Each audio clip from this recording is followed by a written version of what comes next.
कसं आहे की देशाचे पंतप्रधान नरेंद्रजी मोदी असोत किंवा गृहमंत्री अमित शाह असोत किंवा राज्याचे मुख्यमंत्री आमचे नेते आदरणीय देवेंद्रजी फडणवीस साहेब असोत, या तिन्ही नेत्यांच्या नावाचा कावीळ संजय राऊतांना झालेला आहे।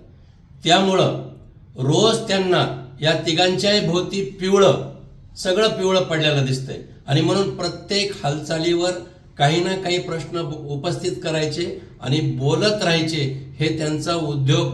केवळ रोजच्या प्रसिद्धीसाठी एक गोष्ट खरी आहे की थेट पंतप्रधान नेतृत्वावर हल्ला केला, गृहमंत्र्यावर बोललं, मुख्यमंत्र्यावर बोललं की फार मोठी प्रसिद्धी मिळते, पण तेवढंच सामान्य जनतेला पटत नाही हे लक्षात घ्या।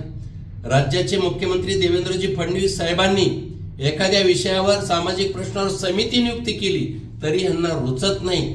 उद्धवजी ठाकरे मुख्यमंत्री असतानाही काही समित्या स्थापन केल्या। सरकार कसं चालवावं, सरकार कशामुळे आणि कोणासाठी चालवावं लागतं हे चालवणाऱ्याला माहित असतंय। संजय राऊताच्या सल्ल्याची गरज नाही।